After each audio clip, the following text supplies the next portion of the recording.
이념으로 갈라진 사회 속에서 기독 청년들도 혼란을 겪고 있습니다. 기독교 윤리실천운동이 탄핵 정국 속에서 청년들의 고민을 듣는 대화의 장을 마련해 찾아가 봤습니다. 코로나 팬데믹 이후 위기에 처한 이단 신천지가 2022년 대선 당시 윤석열 대선 후보를 의도적으로 접촉한 것으로 의심해 볼 수 있는 자료를 CBS가 단독 입수했습니다. 신천지 내부에 균열이 생기고 고위직 탈퇴자가 잇따라 나오면서 신천지의 정치 개입 의혹을 엿볼 수 있는 내용이 하나씩 확인되고 있습니다. 예장합동총회 임원회가 직영신학교인 충신대학교에 과거 학내 갈등의 배경이 됐던 운영이사회를 복원하는 방안을 검토하고 있습니다. 이사회 구성을 둘러싼 법인이사회와의 갈등이 운영이사회 복원으로 이어지는 것 아니냐는 우려가 나오고 있습니다. 여러분 안녕하십니까? CBS 뉴스입니다. 이념으로 갈라진 사회 속에서 기독 청년들도 혼란을 겪고 있습니다. 기독교 윤리실천운동이 탄핵 정국 속에서 고민하는 청년들을 한자리에 모아 질문을 듣는 자리를 마련했습니다. 어떤 얘기들이 오갔는지 한혜인 기자가 보도합니다. 극우와 극좌를 비롯해 이념으로 갈라진 사회 속에서 기독 청년들은 혼란을 겪고 있습니다. 모처럼 마련된 대화의 자리에 기독 청년들이 질문을 쏟아냅니다. 기독교인은 특정 정당만을 지지해야 하는지에 대한 질문부터 계엄 사태를 지나고 있는 크리스천이 어떻게 세상을 바라봐야 하는지와 같은 고민까지 다양한 질문이 나옵니다. 극우적인 거라고 생각하는 또 한편으로는 이런 시각이 있더라도 또 계엄을 반대하거나 이제 정의를 또 얘기하시는 목회자가 있어가지고 내가 잘못된 너무 좀 색안경을 끼고 있는 것인가 이런 생각이 들어가지고 좀 질문을 남겨봤습니다. 진보와 보수 어떤 입장이든 근거를 성경 구절로 들고 있는 경우가 많아 어떤 말이 맞는지 판단하기 어렵다고 토로하기도 합니다. 이념을 이유로 출석했던 교회를 떠나게 됐다는 청년들도 있습니다. 저의 개인적인 정치 성향은 반대쪽이었던 것 같아요. 그래서 항상 교회로 오세요. 그래서 제가 벌써 그 교회를 나온 지 만 2년이 넘었지만 기독교 윤리실천운동이 두 광장에 선 한국교회 청년을 주제로 청년들을 초대해 고민을 나누는 자리를 마련했습니다. 청년들의 질문에 기독연구원 느헤미야 배덕만 원장과 IVF 남서울 지방회 유희정 간사가 답하는 방식으로 진행됐습니다. 교회에서조차 다름이 인정되지 않는 상황 속에서 답답함을 호소하는 청년들을 향해 유희정 간사는 그리스도인으로서 구별되는 것과 배타적인 태도를 갖는 것은 전혀 다르다고 강조했습니다. 자신과 다른 생각을 무시한 채 각자의 의견만을 주장하는 태도를 지양해야 한다는 겁니다. 그 안에 다양한 친구들의 의견, 자기는 어떻게 적용하고 생각해 왔는지 같이 공부하고 있는데 다양하게 보고 또 함께 나누면서 이 이야기를 할 수 있을 때 올바르고 건강한 방법으로 배덕만 원장은 이번 계엄 사태를 통해 민주시민으로 살아가는 방법을 청년들 스스로 깊이 있게 고민하고 각자의 답을 내리길 바란다고 말했습니다. 민주사회의 민주시민으로 살아가는 법을, 그다음에 예의를 배워가는 거라고 생각하고 그것이 이번 기회를 통해서 적어도 대한민국 땅에서는 군부 독재, 어떤 형태의 독재도 상상할 수 없는 그리고 그것이 한 사람만의 꿈이 아니라 힘이 아니라 모든 시민들이 그런 합의 속에서 문화 속에서 정신 속에서 자신과 반대되는 의견을 가진 사람을 공격 대상으로 여기는 정서가 팽배한 사회 속에서 그리스도인은 어떤 태도로 살아가야 할지 고민이 깊은 시대. 대화 모임에 참석한 청년들은 폭력적이지 않은 마음으로 상대의 이야기를 듣는 노력이 먼저 필요하다는 인식을 함께했습니다. CBS 뉴스 한혜인입니다.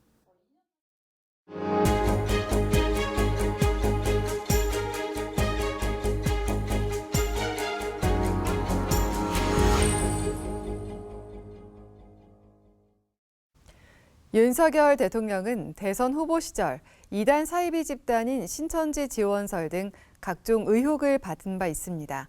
당시 윤 후보는 근거 없는 네거티브라고 선을 그었는데요. 대선 당시 윤석열 후보와 신천지 측이 접촉했음을 뒷받침해주는 자료를 CBS가 단독 입수했습니다.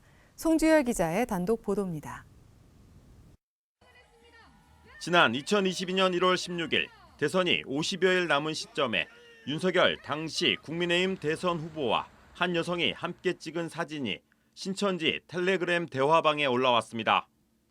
사진을 공유한 신천지 신도가 오늘 잘 만나셨다고 해요라고 한 뒤 모든 문제 해결해 가요. 좋은 결과 만들어서 또 주일에 봬요라고 말합니다. 대선 후보와 이모 씨는 왜 만났고 무슨 대화가 오갔을까?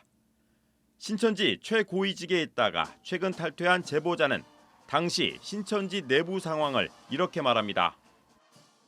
제가 생각할 때는 그 당시에 이제 이만희 총회장님도 구속되고 총무도 구속이 되고 또 많은 사람들이 구속되고 세무조사나 검찰이나 여러 가지 사항들이 쓰나미처럼 압박이 와가지고 교회 자체의 조직 자체가 힘들 정도만큼 압박이 심했기 때문에 정치권의 힘을 빌어서 빠져나가려고 했겠죠.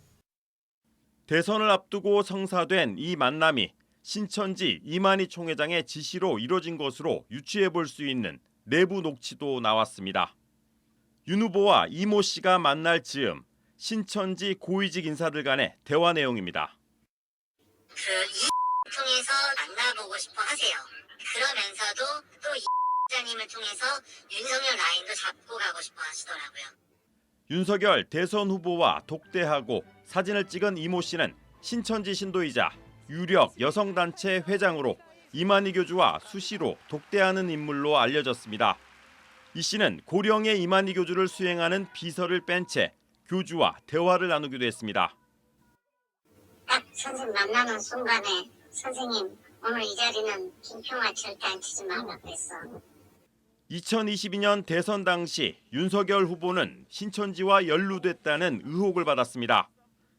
특히 신천지 간부 출신 탈퇴자의 공익 제보와 홍준표 당시 의원의 신천지 지원설 인정 발언, 검찰총장 시절 방역법 위반 혐의를 받는 신천지에 대한 압수수색을 막은 사실까지 더해져 윤석열 후보의 신천지 연루 의혹은 대선 쟁점으로까지 떠올랐습니다.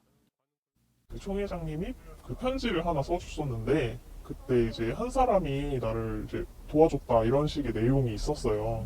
근데 그 내용의 한 사람이 바로 이제 윤석열 검찰총장이고 그분 덕분에 이렇게 나올 수 있게 됐다.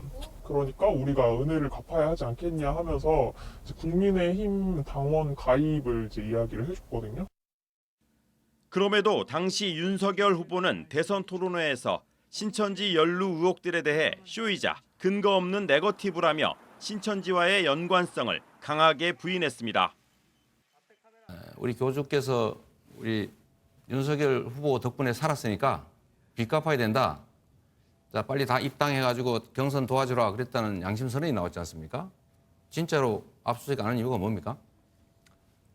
오늘 아주 보니까 방어하기 위해서 준비를 많이 하신 것 같은데 근거 없는 이런 네거티브 가지고 말씀을 막 하십니다. 당시 제기된 의혹은 윤 후보의 적극적인 해명과 대선 승리로 대중의 관심에서 멀어졌습니다. 그런데 최근 신천지 내부에서 균열이 생기고 신천지 핵심 간부들이 잇따라 탈퇴하면서 당시 상황이 담긴 자료들이 공개되고 있습니다. 신천지 간부 출신 제보자는 신천지 신도들은 자신들이 지지한 후보가 대통령이 돼 코로나 팬데믹으로 각종 어려움에 처했던 신천지가 위기를 극복할 수 있었다고 믿고 있다고 말했습니다. CBS 뉴스 송주열입니다. 예장합동총회 직영신학교인 총신대학교가 차기 이사회 구성을 완결하지 못한 채 교육부에 일부 이사의 승인만 요청했습니다. 확정하지 못한 이사에 대해서는 총회와 협의해 선출하겠다는 계획인데요. 총회 임원회는 운영이사회 복원을 꺼내들었습니다. 천수연 기자입니다. 예장 합동총회 직영신학교인 총신대 법인이사회가 차기 이사 15명 가운데 12명에 대해서만 교육부에 승인을 요청하기로 했습니다. 이사회는 지난 10일 개방이사 추가 선출을 위해 모였지만 총회 측에서 기존 후보 추천을 모두 취소한 뒤 재추천하지 않으면서 이사 구성을 마무리하지 못했습니다. 이에 따라 이미 선출된 이사 12명에 대해서만 취임 승인을 요청하고 선출하지 못한 개방이사 3명에 대해서는 총회와 추가 협의를 거쳐 빠른 시일 안에 선출하겠다는 계획입니다. 이런 가운데 총회 임원회가 총신대 운영이사회 복원에 나섰습니다.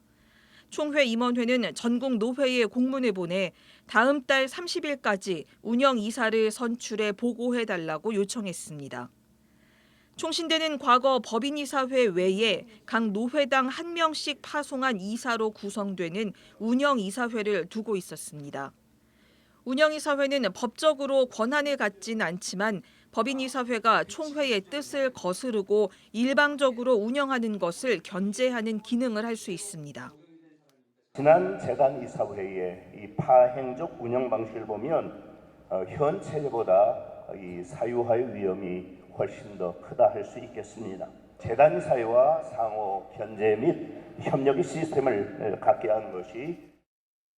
그러나 노회마다 이사를 파송하고 이들이 총장과 이사장 선출 등에 개입하면서 학교가 정치의 장으로 변질되는 폐단을 만들었다는 비판이 많았습니다. 노회에서 정치력 있는 분들, 또 총회 정치를 하시는 분들, 이런 분들이 바로 운영이사로 구성이 되어 있습니다. 그러다 보니까 총신이 그동안 보면은 너무 정치하는 사람들로 구성이 되어 있다 보니까 변질된 운영이사회는 학내 사태 이후인 지난 2019년 제104회 총회에서 결국 경론 끝에 폐지됐습니다. 그런데 총회 임원회가 운영이사회 카드를 다시 꺼내든 건 법인이사회가 총회와의 합의를 사실상 파기한 것으로 보고 있기 때문입니다.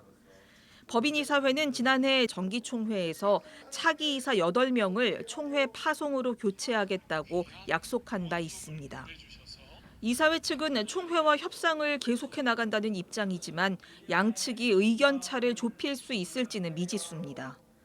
총신대가 학내 사태를 극복하고 안정화된 지 불과 4년. 2기 이사회 출범을 앞두고 자칫 갈등과 혼란이 재현될까 우려가 높아지고 있습니다. CBS 뉴스 천수연입니다. 세계복음주의연맹 WEA 제14차 총회가 오늘 10월 서울에서 열리는 가운데 WEA 서울총회 사무국이 오늘 서울 서초구 국제제자훈련원에 개소했습니다. 사무국 개소 예배에서 서울총회 공동위원장 오정현 목사는 WEA 서울총회를 통해 복음에 빚진 한국교회가 지금껏 받은 은혜를 세계교회와 나누길 바란다며 한국교회가 가진 기도, 말씀, 찬양의 자본을 잘 묶어서 세계교회를 섬기고 더 나아가 선도해 나가겠다고 말했습니다. 축사를 전한 WEA 부사무총장 사무엘 치앙 목사는 서울총회는 전 세계 복음주의 교회가 연대하는 전환점이 될 것으로 기대한다며 오늘날 교회가 직면한 다양한 어려움과 난제에 대한 전략과 해법을 논의하는 자리가 될 것이라고 말했습니다. 한편 14차 WEA 서울총회는 오늘 10월 27일부터 4박 5일 일정으로 서울 사랑의 교회와 여의도 순복음교회에서 진행되며 전 세계 WEA 회원과 선교 지도자, 디아스포라 리더 등 7,200여 명이 참석할 전망입니다.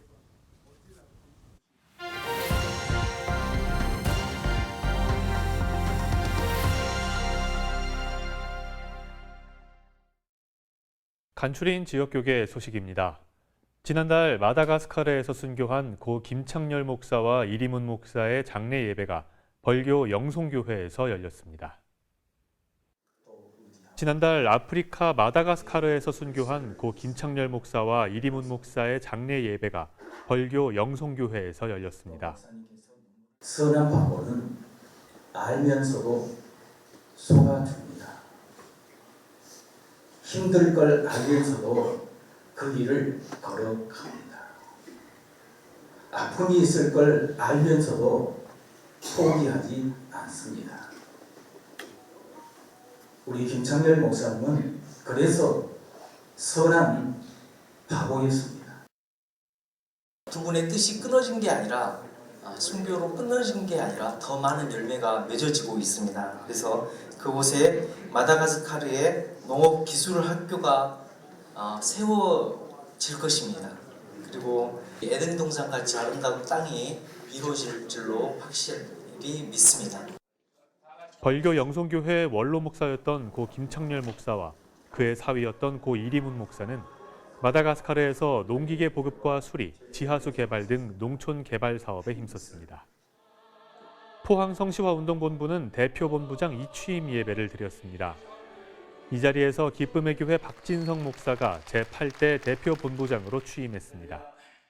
기도 사역을 조금은 다른 여러 교회들이 참여하는 좀 그냥 우는 기도만, 부르짖는 기도만이 아니라 좀 잔치적인 기도 분위기를 해서 좀 이렇게 북돋우는 그런 역할들을 해야 되겠다고 생각하고. 포항 학교 기도 불시 운동 더 웨이브의 첫 번째 집회가 포항 기쁨의 교회에서 열렸습니다. 이번 집회엔 아이제이아 61과 송병준 목사, 그리고 포항 지역의 다음 세대 1,500명이 함께했습니다.